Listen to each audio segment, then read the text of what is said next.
Kidney disease or renal failure occurs when the kidneys can no longer function to filter toxins, waste, and excess fluids from the body. The REDIUM incorporates impedance edema and restless leg syndrome into a single device using an accelerometer and an impedance edema circuit. It also has a microcontroller that wisely transmits data to an iOS app. Limitations with bioimpedance is that most devices currently made are too large and do not focus on at-home measurements.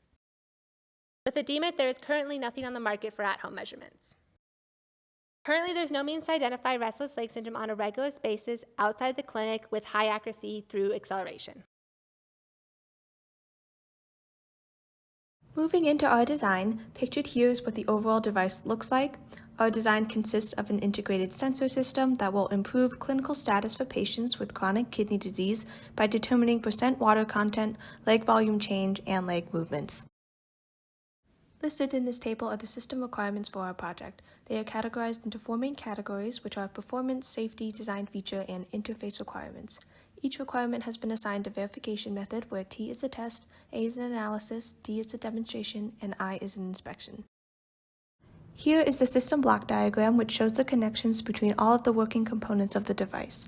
Inside the dotted line are all the electrical components that make up the individual subsystems being housed inside of the garment. Outside the dotted line is the rest of the device, which is the garment itself and the accompanied iOS app. The impedance edema subsystem is represented by the eval AD5940 BioZ circuit, and the RLS subsystem is represented by the MPU6050 accelerometer connecting to the ESP32 microcontroller. These two subsystems connect to the ADI CUP3029 board, which connect to the Adafruit battery and its Adafruit charger. Here are the schematics for the device. On the left is the housing unit for all of the electronics, and on the right is a wiring diagram. First, looking at our impedance and edema circuit, 4 electrodes were actually integrated into the garment itself to measure these impedance values. These impedance values were then used in an edema algorithm that we'll later discuss in the models and analysis. 3 primary tests were performed, with the first being the impedance calibration, where a known resistor value is placed across and recorded. Next, we did data collection and time interval recording, where we integrated the impedance system with the microcontroller. And then last, we wanted to test our edema algorithm and make sure that it was comparable to the pork belly model we were using. Looking at the results of our impedance and edema test, we could see that our actual impedance recording system measured to about a 99% accuracy. With that, our data collection and time interval recording, where we wanted to actually record every 10 minutes autonomously, worked perfectly. And then with that also, our edema algorithm was able to actually predict to about an 89% accuracy compared to the physical pork belly model you see on the bottom. Looking at the graphs on the right, we can actually see that, as we expected, as water was absorbed into the pork belly, we could see that resistance drop and that impedance drop.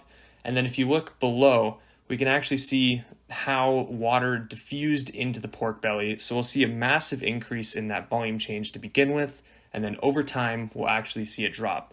By comparing these instantaneous points from one another, we can actually extrapolate a volume change between those points.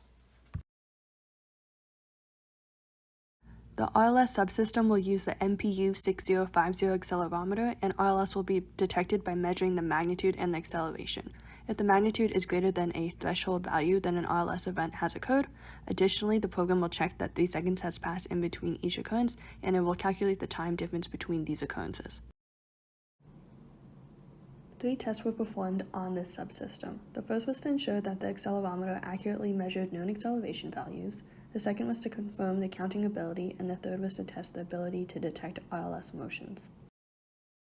Here are the results of the Restless Leg Syndrome testing and writing, as well as 2 demos showcasing the counter test first and then the algorithm test.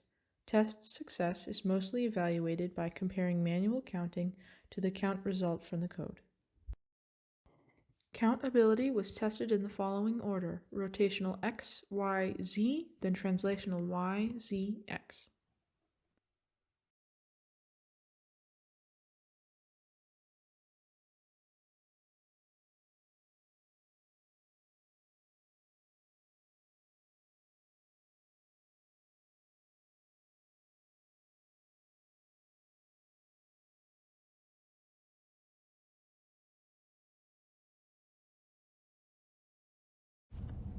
All right, so for the app in Bluetooth Subsystem, we have included an interactive app that is paired to our main system, in which it will connect to a microcontroller within the garment via Bluetooth. The application itself is written in Swift programming language and is only available on iOS devices. Once in the app, users are able to view and display data being read from the microcontroller and the sensors, and export that data as they please. All right, so this takes us to the tests and methods page for the application, in which we test for the UI verification, the data transfer between the app and the microcontroller, the graph and table tests for the functions in the app, and the Bluetooth verification, in which we verify an established connection between the controller and the app. So for the results from the tests and procedures of the application, the user will be able to select a data group for each data type and view the information. And then after viewing the information, they'll be able to export the data as they please. Looking at our models and analysis, we can see first how we determined our impedance, where it was directly proportional to our resistance, and then below that, our edema algorithm determination with the various different variables along with a sample calculation.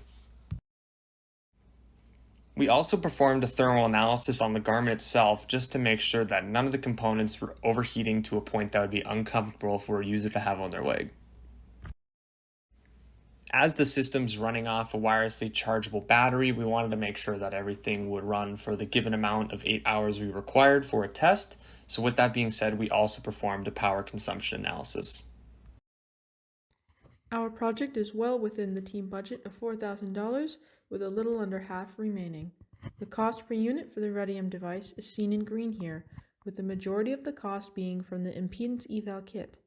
These items were all purchased to make 3 Radium units, with the rest of funds being used for testing and prototype equipment. To conclude, we have created a single device that measures impedance, edema, and restless leg syndrome. Listed are the deliverables to our sponsors. Listed here are the design changes that occurred in our edema, impedance, RLS, and garment subsystems. Here is a list of future goals and next steps for the project.